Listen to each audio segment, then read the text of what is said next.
Para, para continuar los temas que estamos realizando con especialidades afines a la nuestra, hoy le vamos a presentar al doctor Lenín Roa. El doctor Lenín Roa es un doctor egresado casualmente de la misma universidad, la Universidad Autónoma de Santo Domingo. Es egresado, en este caso, de cirugía general del Hospital Luis Eduardo Aybar. Posteriormente hizo un posgrado en cirugía vascular y endovascular en la ciudad de Bogotá, Colombia, específicamente en la Universidad de Bosque. Y hoy nos va a dar un entremés, vamos a decir, un resumen de lo que es su especialidad. Ahora vamos específicamente a hacer una división más que nada en lo que es cirugía vascular periférica, ¿verdad? Entonces, la Sociedad Dominicana de Cirugía Vascular y Endovascular es una sociedad nueva, ¿verdad? Bueno, tiene como 15 años, ¿verdad? Vamos entonces a conocer un poquito de lo que ellos hacen y él obviamente va a explicar un poquito más la diferencia que hay con otras especialidades afines que tal vez conocemos un poquito más. Bueno, buenas noches, doctor Roa. Muchas gracias, doctor, por la presentación. Para nosotros es muy grato y estamos muy agradecidos por la oportunidad que nos dan el día de hoy de compartirles un poco sobre el desarrollo vascular relacionado con el que nos compete tratar. Como sociedad, somos la Sociedad Dominicana de Cirugía Vascular y Endovascular, o sea, que tiene ya varios años de su fundada, en 2014. Y pues, vamos a usar un poco acerca del tema de procesos vasculares y hemodiálisis. Un tema relativamente denso, vamos a tratar de ir enfocando de enfermedades crónicas que vamos a desglosar porque digamos que de manera más en temas que nosotros, algo que podamos guiar y pues lo que nos compete para hablar en este punto es los grados que caen en que es la perfusión renal, ya sea hemodiálisis o por trasplante. Para desglosar este tema, porque el título decía acceso vascular para todo lo que quieras saber. Hay muchas vías. Para mí, sumamente interesante es que este artículo publicado en octubre de 2023 en la revista del Journal de Cirugía Vascular de la Sociedad Brasileña de Cirugía de Cirugía Vascular. ¿Qué hicieron ellos? Y ellos sentaron a explicar lo que era un grupo de 14 cirujanos vasculares. Esos 14 cirujanos vasculares con expertise en acceso para hemodiálisis, que se han dedicado a eso, cada uno formuló 10 preguntas. Esas 10 preguntas, eso cada uno de ellos, pues ellos hicieron un resumen y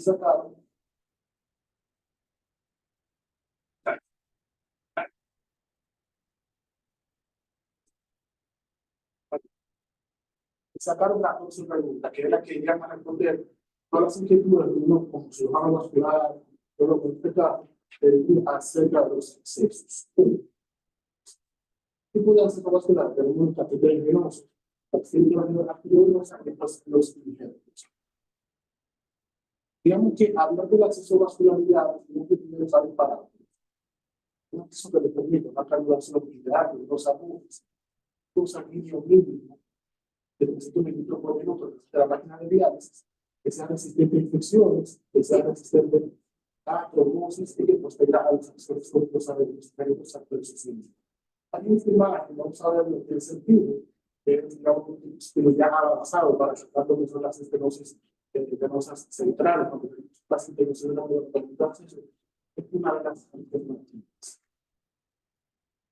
Digamos que los catéteres venosos se utilizan para diálisis de emergencia, hay varias cosas que hay que ir analizando de ellos. No son el acceso ideal, pero está y hay que saber de ellos. Entonces, la esperanza de vida del paciente hay que tenerla en cuenta. Digamos,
Mírame.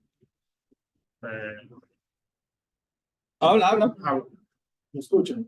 Sí, se escucha bien como mejor que antes. Ok. Nadie, porque no se ve. No sé.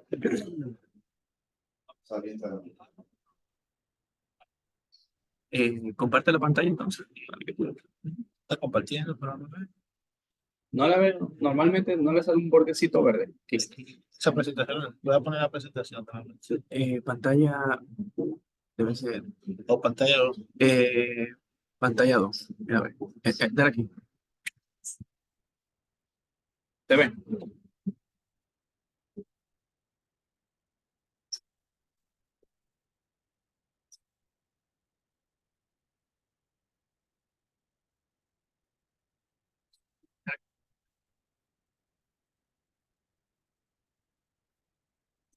Está viendo la pantalla, dice.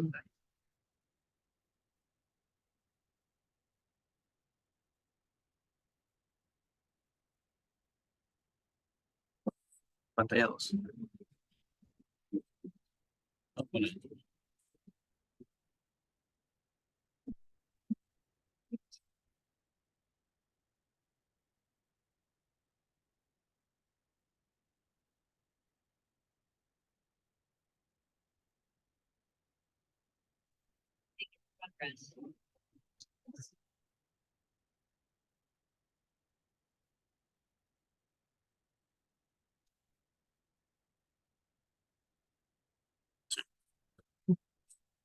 ¿Se está viendo?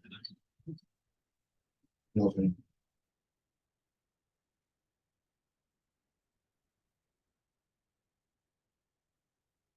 Vamos a dar de compartir. Y vamos a compartir pantalla nueva vez. Compartir pantalla. Participante solamente puede compartir una sola vez. Y vamos a compartir la pantalla número 2. Y vamos a compartirla. Ahora sí. Ok. Bueno, Decía, usando una colocación de la gente, ya por el paciente tenga una posibilidad de trasplante renal, que proteger las venas ilíacas y femorales. Pues ahí iría la anastomosis arterial venosa del riñón. Entonces,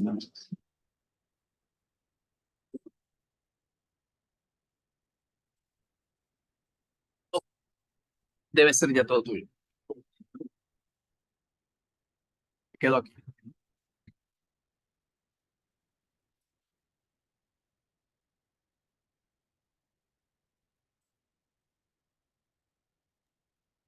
Irving se escucha y se ve completa la pantalla. ahora de colocar un catéter de diálisis, cosas que preferimos, que sea en el tronco superior o en el inferior de entrada. Bien, valorar la posibilidad de que el paciente que se le va a colocar el catéter va hacia una fístula en el futuro. Y pues, en ese sentido, planear bien el sitio de acceso.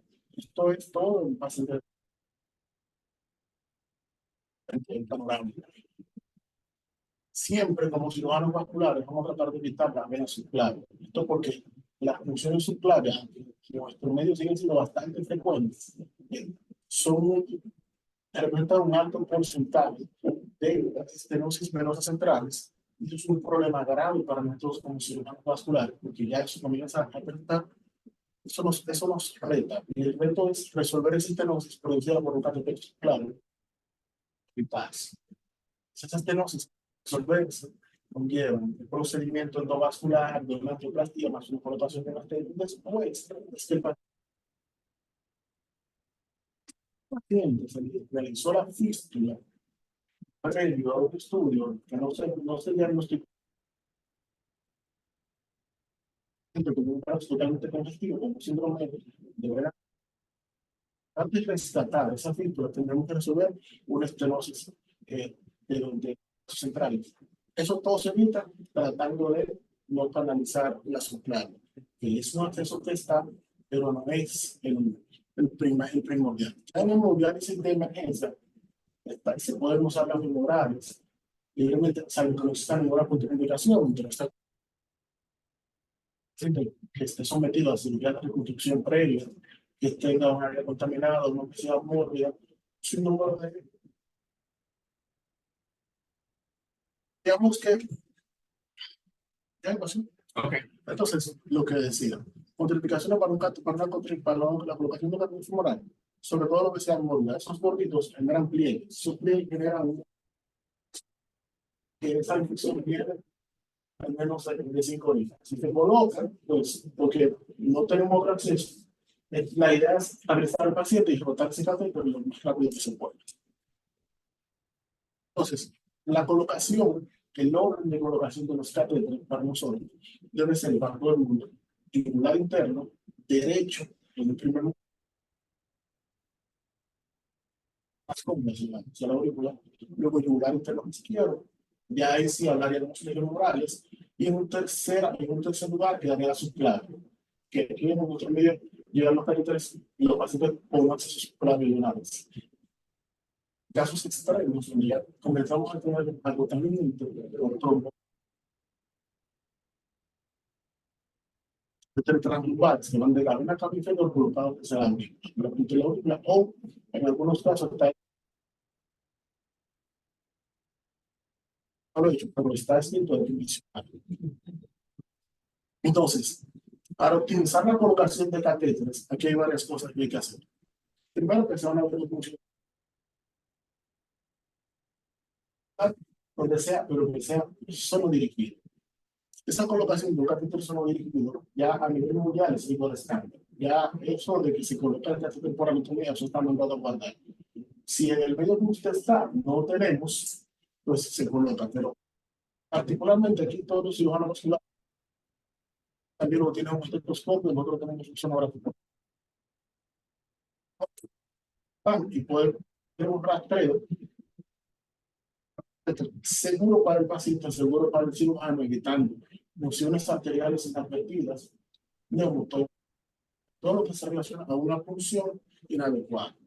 Ya cuando se va a colocar un catéter permanente, es necesario tener una fibroscopia.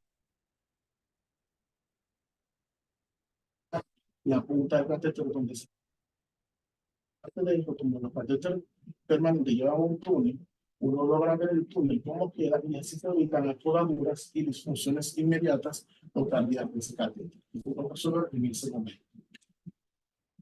Entonces, la difusión del catéter está bastante definida, es una hemodiálisis que no se permite. Están clasificadas en inmediata y tardía, inmediata al momento exacto de que. Y ya tardío se producen por podaduras, por trombosis, se puede resolver tratando de recolocar ese catéter o tratando de reposicionar. Por lo general, los catéteres permanentes, cuando tienen podaduras, se pueden recolocar. Está escrito hasta hacer un bien, tratando de pasar una guía rígida, porque son catéteres más difíciles de trabajar que los temporales. ¿Qué es lo diseccional?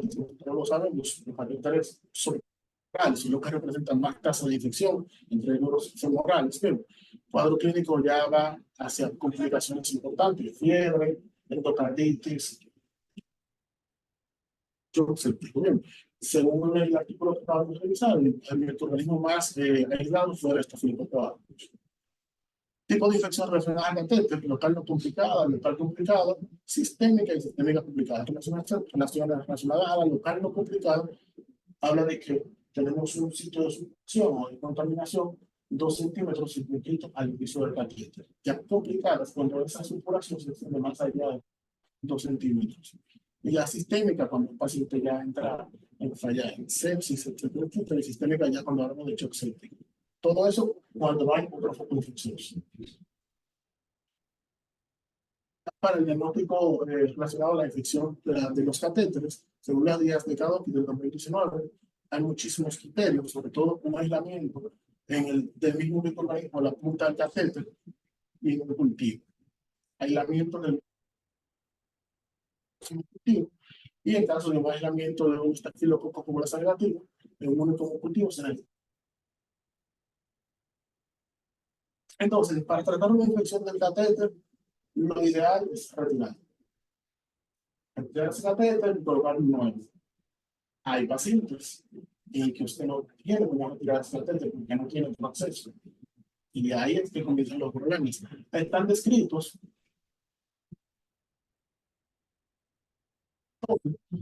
También describían de manera conservadora la luz con antibióticos, antibióticos sistémicos, y esto que responde a el tema de emergencia y el síntoma. Es una discusión entre cirujanos vasculares y nefrólogos. Está infectado, no tengo cómo retirarlo, no tengo otro acceso, y es muy difícil. Ya para el intercambio se recomienda que sea 48 a 72 horas después del inicio de la terapia antibiótica y que pues hay que recolectar muestras adicionales. En relación a las fístulas cambió bastante desde que aparecieron las guías de Kabuki y el fístula First Breakthrough en el 2003. Todo esto cambió y fue para mejor y para mejorar a los pacientes, para regular en los accesos para hemodiálisis. En el 90 era la principal causa de mortalidad porque no teníamos accesos adecuados. Entonces, en relación a las fístulas, la elección de los pacientes, de toda la esfera de pacientes que nos envían, el 75% aproximadamente califica para una fístula. De ese 75%, del 40 al 50% van para fístulas distales. Y así, bien, o si menores o hasta fístulas en la tabaquera anatómica. Y pues el 25 al 35% para fístulas proximales, ya sea brachiocefálica o brachiovasílica. Es el acceso preferido para el hemodiálisis. Es el ideal. Hay un fracaso que va entre el 23 y el 40%, que depende de múltiples factores. Realizar un examen físico adecuado para indicar el lugar donde es más factible realizar la fístula y un mapeo vascular. Dentro de las preguntas había una que decía que si era necesario un mapeo vascular para la realización de la fístula. No es necesario. Sin embargo, si se hace un mapeo vascular, hay una mayor tasa de permeabilidad y de éxito de la fístula. Bien, eso es lo que dice, lo que hicieron nuestra explicación. Es un mapeo que puede identificar fábrica que miden de 1 a 2 milímetros y que una fábrica de 1 a 2 milímetros no te va a encontrar una fístula a largo plazo que sea buena y que tenga una todo el día su consideración diagnóstica para el fracaso de la fístula, edad avanzada, obesidad, el sexo femenino, pacientes que han tenido múltiples accesos, volvemos a lo que decía de las estenosis centrales, son pacientes que hay que analizar, pacientes con múltiples catéteres, son pacientes que hay que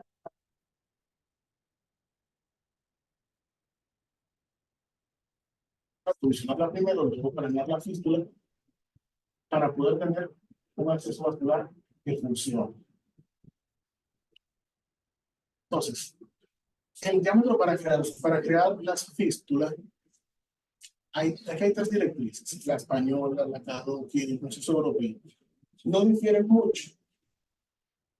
Hablan de que, por ejemplo, los españoles hablan de que el diámetro mínimo es 1.6, 1.5, en el Kabuki hablan de diámetro de 2. Esto varía mucho dependiendo de la expertise del cirujano, porque una pequeña, una arteria pequeña, caso de una fístula. Entonces, pero esos son los diámetros mínimos. Siempre que se pueda, hay que hacer el intento de realizar la fístula. Muchos sitios de acceso para fístulas. Tenemos fístulas que van desde radiocefálicas y hasta la anatómica, brachiocefálicas, brachiovasílicas. Esas brachiovasílicas se hacen en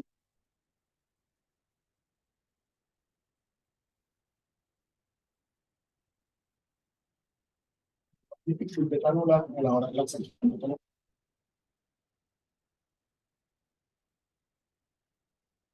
el punto más largo que se pueda para que pues, sea más fácil la cannulación. Según la maduración, hay varias cosas que pueden hacer para vigilar la maduración. Una maduración ecográfica se identifica que la vena tiene un diámetro que no está tan distal a la piel y que el flujo óptico tiene que sobrepasar los 600 mililitros por minuto. Pero, en relación a la maduración clínica, ya eso va a depender de relación a la parte empírica. Si la licenciada no ya dos funciones, la fístula y la fístula, el paciente se realiza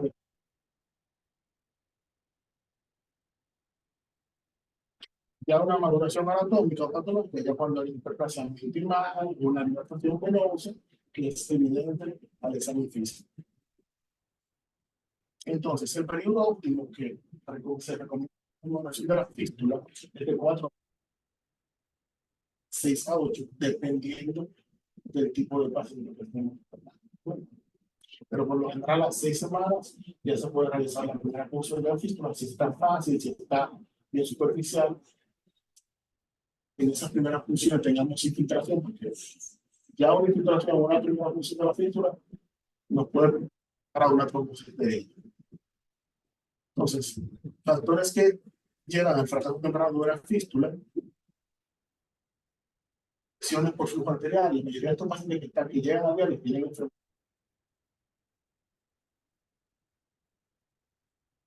Mucha calcificación, porque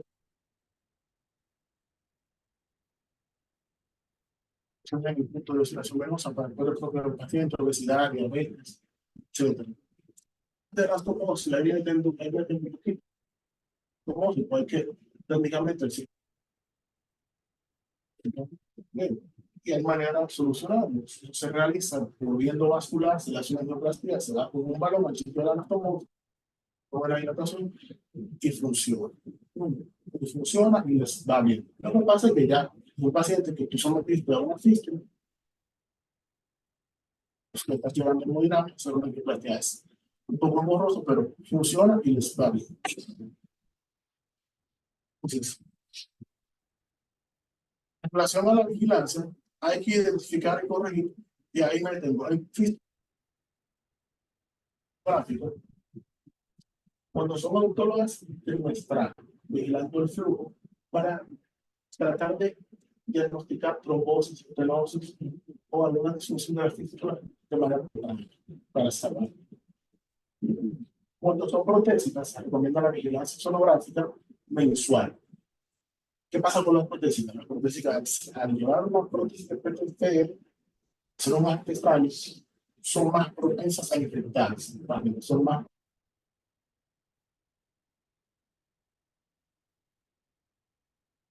parte del equipo de oncología, vigilar el identificador con el paciente. Esta vigilancia se haría a través por el lavado de vuelo. Por vascular. La primera sí. O sea, para si el paciente llega, el tema aquí es que hay que analizarlo. Aquí el paciente de diálisis casi que no vuelve. Si la fístula funcionó, ellos no van a volver. Ellos no vuelven. Yo tengo un paciente por ahí que me lo veo, no va a la consulta. Un paciente debería dar un Doppler control y en el Doppler tú mides la velocidad de flujo que tenga esa fístula en ese momento. En el Doppler, si tú ves que en una fístula protésica cayó, hay que vigilar esa fístula, hay que ver por qué cayó el flujo, hay que ver si se estenosó, hay que ver si en algún momento de trombosis, si se infiltró la fístula, múltiples factores. Ya la oncología no le da mayor espacio, pero ellos llegan ya cuando el paciente está con una trombosis aguda, que ahí nos toca resolverlo con trombectomía o hasta cerrando la fístula porque desafortunadamente no se pudo rescatar. Entonces, en relación al síndrome de Robo, básicamente el síndrome de Robo es cuando ya tenemos un compromiso de enfermedad, por la propia fístula, un compromiso del riego arterial por la propia fístula. Si nos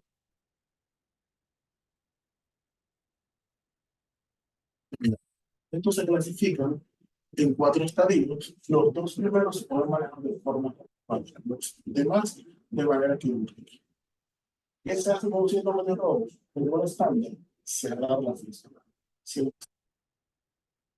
podrían brazo, cerrar la fístula. Bien, entonces, eso va a ir a peor en cada sesión de diálisis. Si hay una pérdida extensa del tejido, el paciente va a llegar hasta una amputación de extremidades, no hay necesidad. Entonces, esta foto es muy curiosa y reciente. Las infecciones de las fístulas arteriovenosas, la mayor tasa de infección baja en las fístulas protésicas. Bien, esta es una paciente sumamente interesante que se operó el viernes. Bien. En PTFE, él se nota. Tiene un PTFE, ahí se nota, bien, y se nota que el PTFE está prácticamente expuesto. Esa niña tiene 32 años, una fístula protésica infectada de hace 2 años. Encima de eso, está en el lado derecho. Encima de eso, está tunelizado con una vegetación de 4. Esa paciente. Una paciente sumamente compleja porque entonces para retirar el catéter hay que hacerlo por esternotomía. Para poder retirar ese catéter había que retirar esta prótesis. La prótesis está prácticamente lisada y desprendida en varios segmentos. Entonces puse la... Pero bueno, ¿sabes? A donde voy a lo siguiente. Los pacientes van llegando, pero van llegando, a medida que van haciendo el tiempo, van llegando más y más complejos, con más tasa de agotamiento de acceso. Y para nosotros, como vasculares, es importante recibir los pacientes. Esto ya ha rotado muchos especialistas y ya no alternativas. Recibimos pacientes con los brazos con múltiples cicatrices y pues ya aquí como vascular te queda muy poco que ofrecerles. Hemos tenido que utilizar hasta catéteres femorales que no se diga ahorita, porque eso es lo que le queda al paciente. Vamos.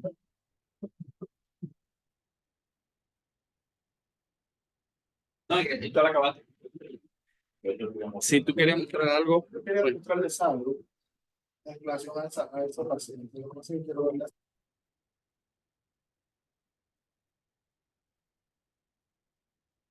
sí, ya va. Hacia adelante ya tú fuiste. Y lo que está la presentación final.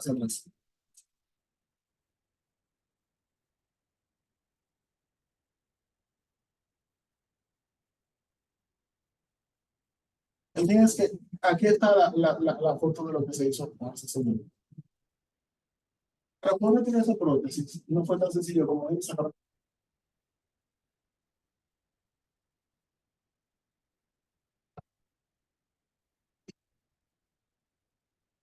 o al renuncio. Esa prótesis está totalmente utilizada.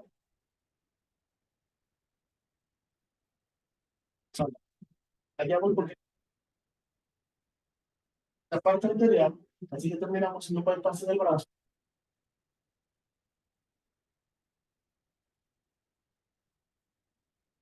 Con su paciente.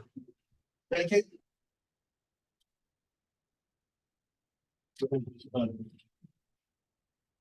ya estos, si son casos muy bonitos, cuando entonces son pacientes de una fístula autónoma, el paciente llega a tu consulta con su fístula funcionando y se siente bien y todo va bien. Este paciente tiene una historia peculiar, es una fístula de ya de 2 años de realizada, la paciente evolucionó muy bien, seguimiento cada 6 meses cuando aparece, porque es así.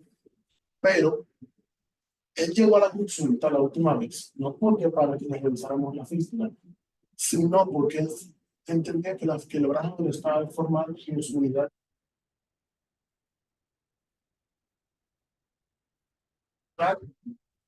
Desde las enfermedades con la fístula trombosal. y fue a la consulta que porque él quería que su vascular le indicara la mano.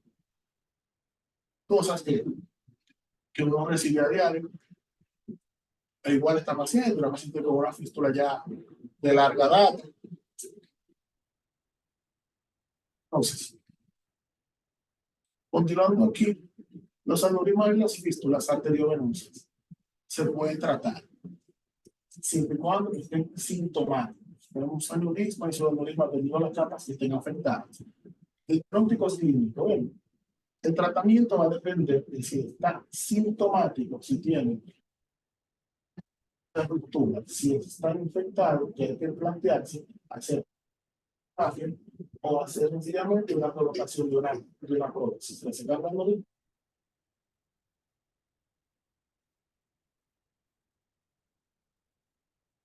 realmente lo que quería compartir porque tengo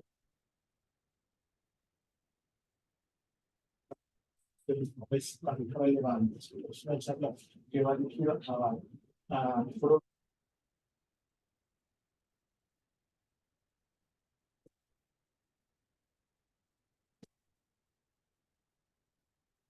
curso de acceso solo dirigidos. Realmente eso es lo que hay que hacer ahora. No volvíamos. Donde van muchas complicaciones en las fístulas, muchas funciones, muchas lesiones arteriales que podrían haber. Y ahora, aquí a sus órdenes.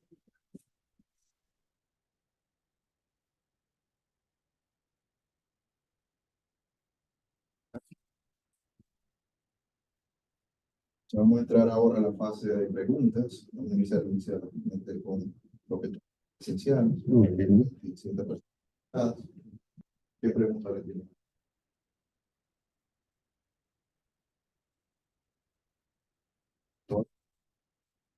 Gracias por la presentación.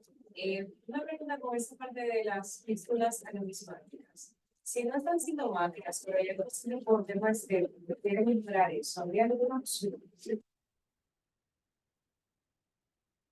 Se puede hacer una misma, o sea, reducir el diámetro para que se pare.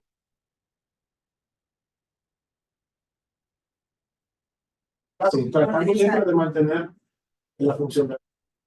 Lo que pasa es que cada vez que uno usa una fístula, nada de tratarse de trombosis. Porque si yo tuviera que manipular una vena, y nada de tratarse de trombosis, por eso es que siempre uno evita no manipular la fístula. Y así hay que manipularla, porque el trombosoide hay que abrirla.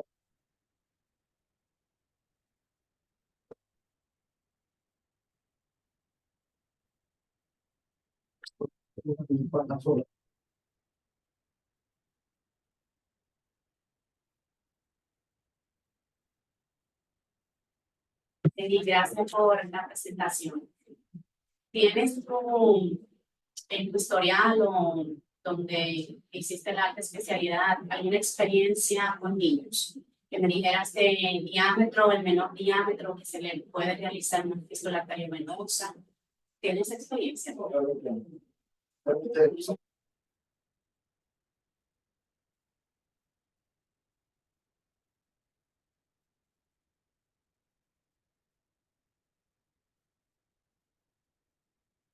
Aquí no me han llegado diámetros mínimos de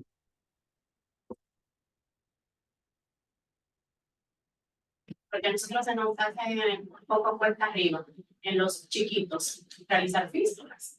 Y es que, imagínate, a veces los vasculares que hemos tenido que nos dan la mano para realizar este tipo de cirugía, no nos dictan a ciencia cierta qué cosas podemos hacer para aumentar el diámetro, para mejorar. Lo único que nos queda que para aumentar el diámetro magníficamente.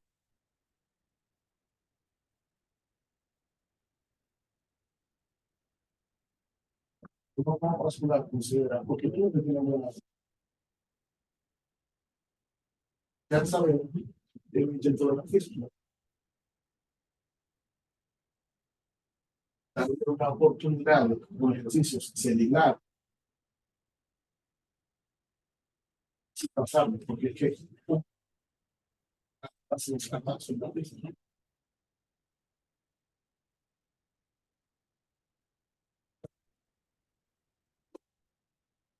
para evitar fallas y mal.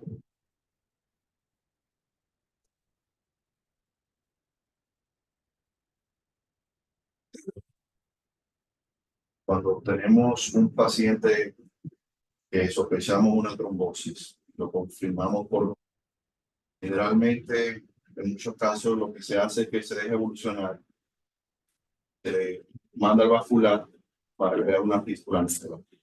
Entonces, usted como médico joven, ¿qué opciones tenemos ahora en el país para poder tratar de salvar esa fístula? Porque realmente vamos a intentar, o sea, un vascular siempre va a intentar salvar el acceso.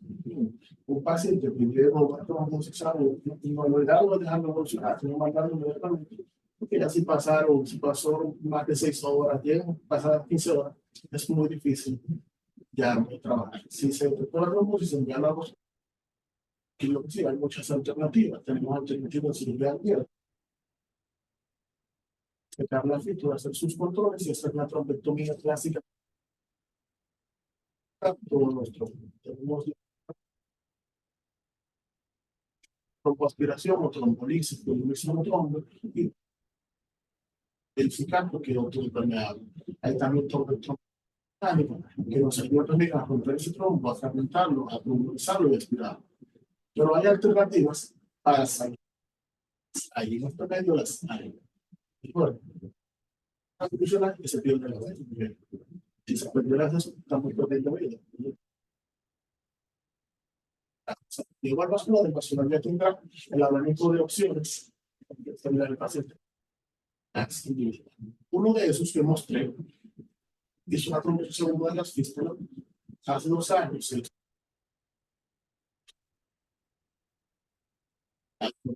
Múltiples razones, su aseguradora no cubría nada, tuvo que llevar una exploración clásica. Se da por la vena, pasamos una manera de foda varias veces, aspiramos trombo, sacamos trombo, movilizamos muchísimo trombo. Se puede realizar cosas que como la evolución aguda, damos el reposo 6 semanas, funcionó, le llaman al señor y su fístula, y lo vimos que hacer un proceso. Chicos, doctor. Sí, bueno, felicitar al doctor porque ha hecho una revisión enfocada mucho. Y bueno, yo creo que el éxito o bueno, el buen funcionamiento de las fístulas siempre no depende de uno solo, depende tanto de la enfermera que analiza al paciente, la adecuada selección también de ese paciente para esa fístula, porque como bien usted dice, si el diámetro del vaso no es el adecuado, pues aunque salga con flujo, no va a tener una buena resultado. Y por ejemplo, la supervisión del lector, eso es muy importante, porque muchas veces la enfermera lo que quiere, con perdón, no buscando culpables, pero quiere que la diálisis se haga, porque eso es lo que, para lo que ella está ahí. Pero nosotros tenemos que velar por el buen funcionamiento del paciente, por cubrir los vasos, porque haya el menos daño posible y la mejor supervivencia de la fístula. Entonces, en relación al síndrome del primer uso, ¿qué usted recomienda? ¿Qué tipo de recursos que se va a dar la fístula? ¿Qué alternativas si debemos tomar los casos? Se hizo la fístula el día de hoy. 6 semanas. Cuando vamos a realizar tu primer uso, por ejemplo, hay unos pacientes que tienen su paquete,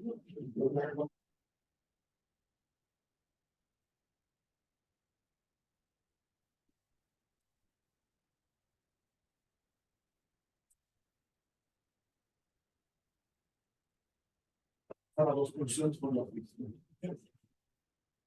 No de entrada a hacer 2 funciones, porque a veces con 2 funciones la puede dilatada como normalmente ya está acostumbrada, una sola función del catéter y ya en un mes el catéter y continuar con la fístula.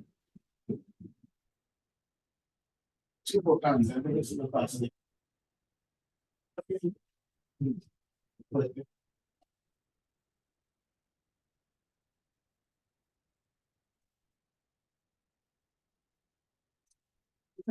Claro, hay que entender que está ahí viene el paciente con una nebulización. Ahí viene el paciente. Y el sitio más fácil es para funcionar. Cuando es un múltiple funcional, ahora infectan, ahora infiltran, movilizan tanto la pared que la fístula estalla. Hay un estallido, para que no hable, se le va la fístula. Si llega. No llega. O sea, no, yo no he tenido ningún problema. Llega. Le tocó uno, sí.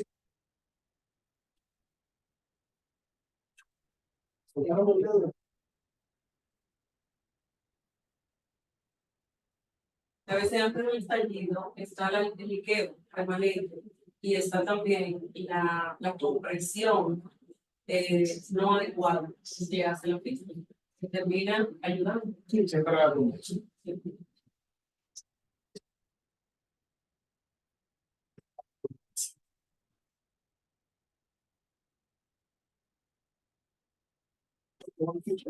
Colocar el frente compresivo y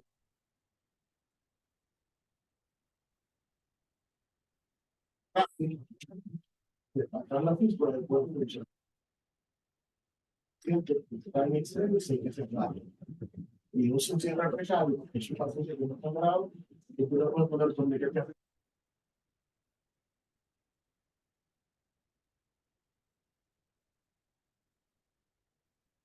Que creó la fístula por lo menos una vez al año. Se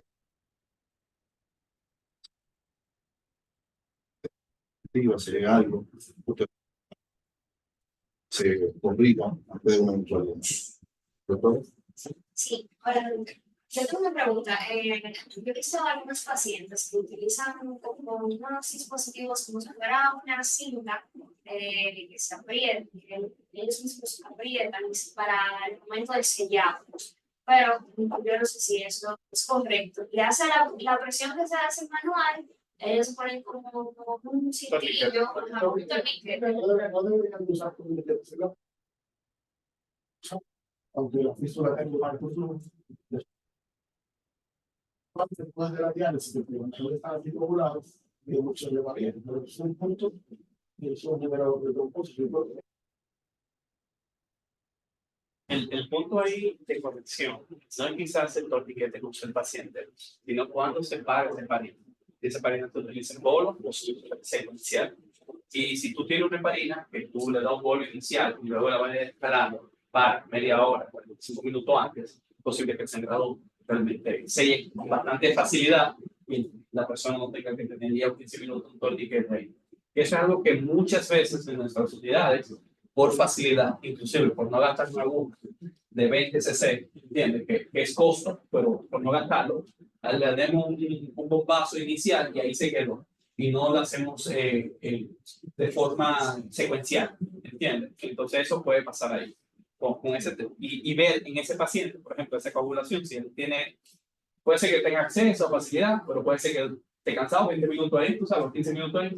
Entonces, en él, chequearte la heparina, que la corte, no darle un bolo inicial fuerte, y simplemente hacerle secuencial y pararla con tiempo suficiente para que pueda coagular mejor. Eso es algo que hay que ver. Yo tengo 4 observaciones. Número 1, o sea, mito o realidad. Mira, ese paciente le hicieron la fístula, bien, tiene fístula. Hay que mantenerlo con la presión alta, porque una hipotensión, 110, 70, porque existe una hipotensión, tumba la fístula y la mujer. O sea, tu experiencia, o sea, qué tan real es eso, qué tan eso. En el transoperatorio no deberíamos tener un paciente hipotenso, porque si hay una función del filtro. Claro, si el paciente es hipotenso tanto, entonces se puede funcionar esa fístula, pero no deberíamos tener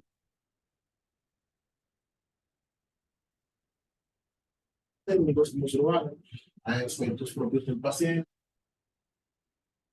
Escucha mucho, no le bajes mucho la presión. Oh, La nivel de nosotros no nos conviene que el paciente se mantenga hipotenso. no, claro. pero una hipotensión importante. No, exacto, una hipotensión importante. El segundo tema, cuando tú levantas una fístula, ¿qué pasó? Fue quizás un transquirúrgico que yo a veces pienso, mira, levantaron una fístula. Y yo digo, pero el cirujano vascular, no lo digo, o sea, pero lo pienso. El cirujano vascular durante el proceso no se dio cuenta que quedó ahí abajo, o fue que no subió. Las fístulas de dos maneras. Eso va a la elección del cirujano. Al cirujano se refiere a hacer una superficialización en el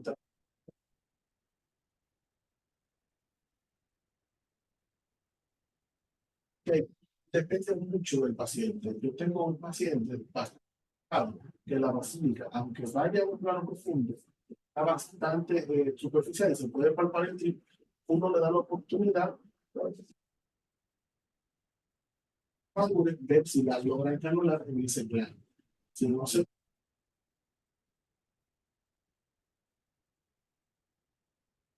la fosa colocando una de las más cómodas y más pegada a la piel para la cámara.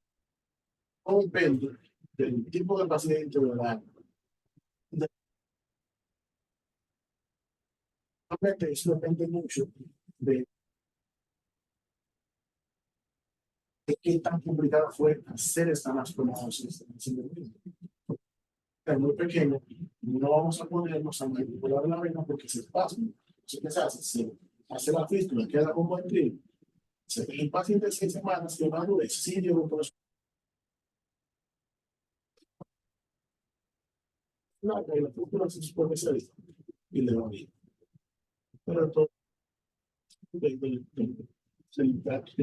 Con respecto a la trombosis, todo el que trabaja en hemodiálisis, pues nosotros tenemos un chequeo diario de las fístulas, o por lo menos cada vez que se monta el paciente, se coloca el paciente, y es la presión venosa, que muchas veces pasa desapercibida. Si una presión venosa comienza la máquina por encima de 200, esa fístula está teniendo problemas, porque también la presión arterial es muy negativa. Entonces, ¿qué hace muchas veces el operario? Le da mute, te sube los parámetros, pero es un llamado de alerta de llevar o decir, mira, esa fístula me va a comenzar o se está comenzando a trombosar o la aguja en ese momento está mal conectada. Bueno, son todas las anteriores, pero ¿por qué no en ese momento decirle al vascular que hay tiempo de corrección? Claro, ya el costo, el medio donde vivimos y todas las cosas lo complican, pero en ese momento, si ustedes ven que tienen una arterial muy alta la presión, una venosa muy alta la presión, es el momento de decirle, por lo menos, mira, pásate por vascular. Resulta ser que tú lo dejas y la próxima cita ya viene sin trip, ya se perdió la fístula cuando nosotros no pudimos haber percatado algo. Sabemos que en nuestro medio el uso de catéter es muy común.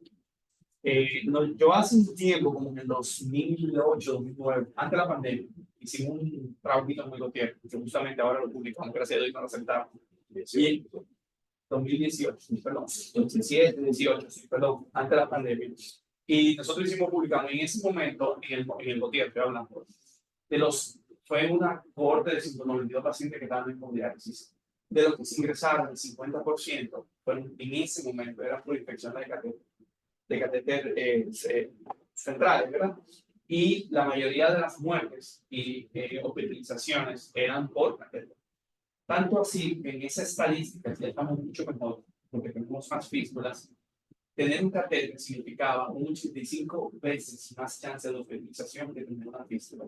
Y si ustedes se fijan, ustedes que están en hospitales diferentes, centrales, Virginia, fíjense los pacientes hospitalizados, la mayoría son de catéter por infección. Ya en el censo.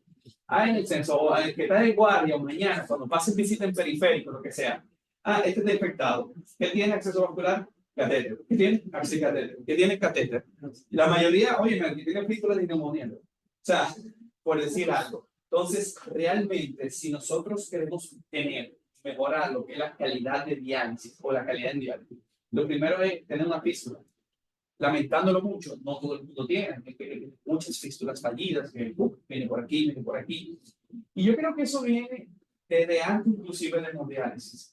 Porque a veces el paciente llega en emergencia malo y sabe que es crónico, y lo primero que lo analizan es la izquierda. O sea, en ese sentido. O sea, y viene por ahí con las canalizaciones, entonces saben que ¡pap! Se despega, viene una enfermera y se despegó. Y lo ponen y ahí viene la infección. Realmente, cada paciente es un mundo. El tipo va bien, cuando llega una fístula entre llaves, llega el paciente en su momento, se realiza y todo bien. Asimismo, ese paciente que llega de primera vez, entonces tú puedes fallar.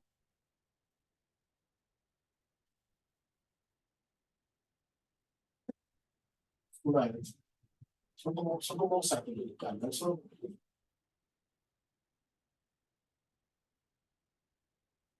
digo que yo particularmente, sí, no se lo dirá Carlos. Carlos llegó por emergencia, se le murió.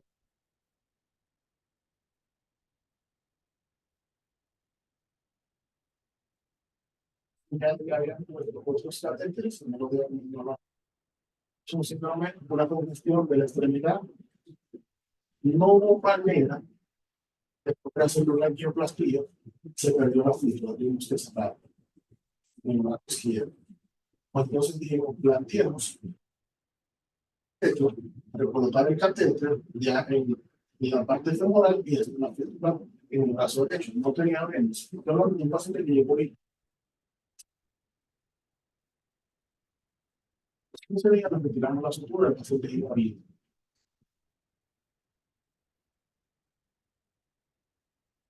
No le daban marcadores infecciosos.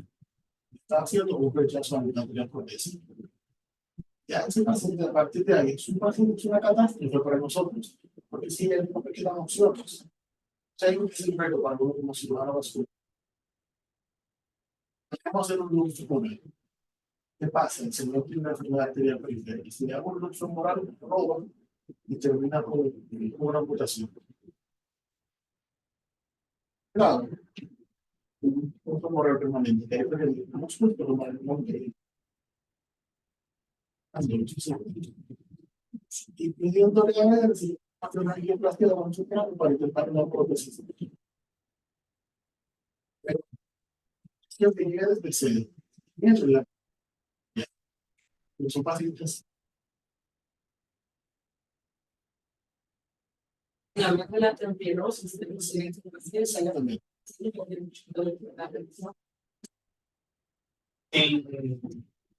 En un mes, el otro día en una charla del Islam, de accesos vasculares, él estaba muy en contra de los accesos no tunelizados, porque tienen también ser muchas estenosis que el no tunelizado, bueno, el tunelizado tiende a no hacerlo, por el material, por este tipo de cosas.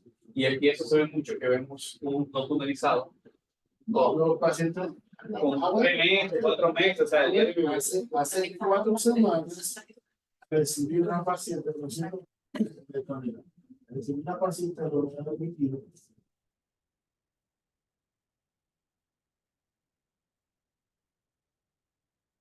Hace 3 años por temporada. Pero tú debiste guardar, se cumplió récord, ¿oíste? 3 años, fue en el mundo. ¿Tú sabes por qué no quitó vascular? Porque nos dejaron en la como no vamos a poner la noche de arreglo, yo creo que también no sabe y cuando lo requieren eso va a sangrar. Y por eso cayó.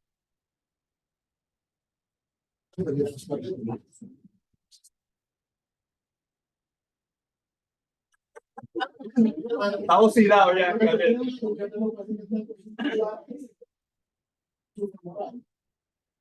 Entonces, una pregunta, doctor. Su opinión, como aquí hay residencias, su opinión acerca del futuro de fístulas endovasculares con beneficios. Y una doctora, específicamente la doctora, hizo una pregunta. Usted parcialmente, o sea, usted lo presentó, pero ya no lo pudo escuchar por el problema que tuvimos. Ahora sí lo está escuchando. Con respecto al síndrome de fístula, cuando un paciente refiere dolor constante durante la diálisis o los días que no se dializa, en el área de la fístula, ¿cuál es la conducta segura? Esos pacientes que tienen síntomas menores que no representan un síndrome de fístula,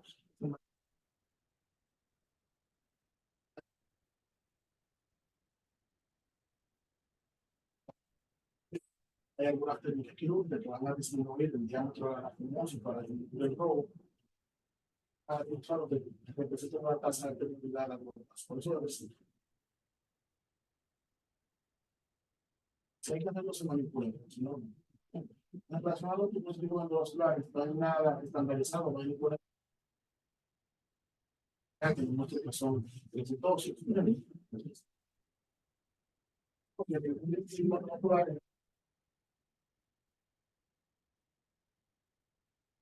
No puedo estar ajeno a la tecnología. Ya que llegó el problema. Para los que tienen para llegar a un punto, porque el problema de los pacientes de Medio Oriente. ¿Y quién te lo pone? Exacto. Exacto. El que compra un kilo tiene dinero. Entonces, salud.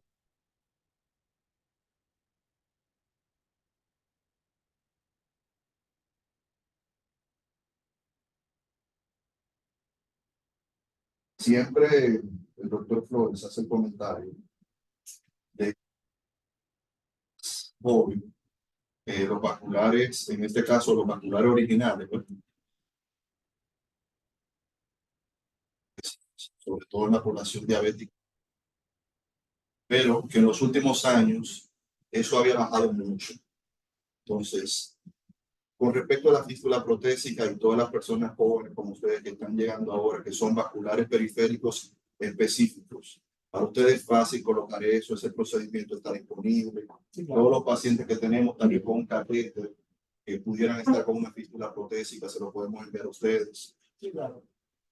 Todos los pacientes pueden calificar por una fístula protésica. Son iguales, su condición lo permita.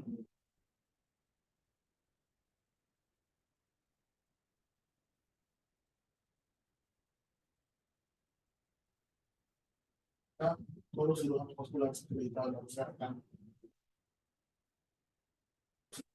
no son tan frecuentes, pero se hacen, porque no son el primer método de elección. Pero sí, no están todos en la capacidad de hacerla, se hace. Ciertas frecuencias que eso es muy bueno. Nada, aprovechando que el mes del Día Mundial del Riñón, que todos se ven guapos con sus camisetas, espero que ustedes también se lleven la suya y la utilicen algunos que otro día.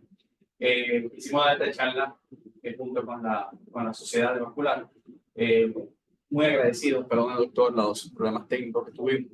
Eso casi nunca pasa, pero ¿sabes? Como hay invitado, ese día se extrema realmente. Y nada, esperemos que esta charla sea de provecho para todos nosotros, que hayamos aprendido mucho más, recordando que el acceso vascular es la vida de un paciente en diálisis, principalmente en hemodiálisis, ¿verdad?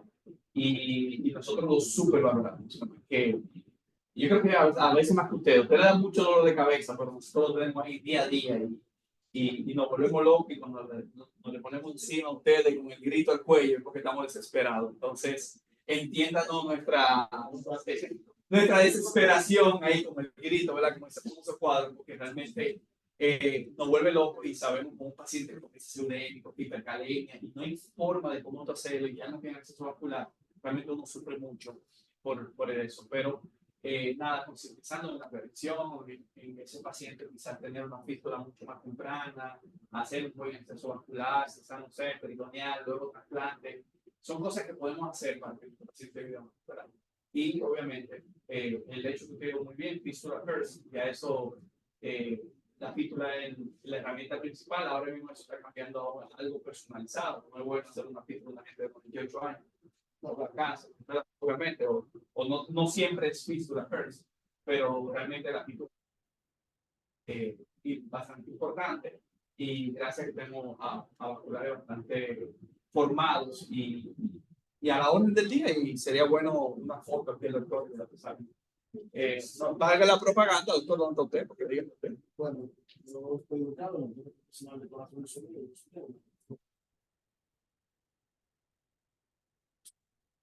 Perfecto, entonces, sin más, entonces, pues muchas gracias, vamos a despedir la transmisión. Aquí nos vamos a tirar una fotillo y luego hay una cena. Bye, chicos, cuídense.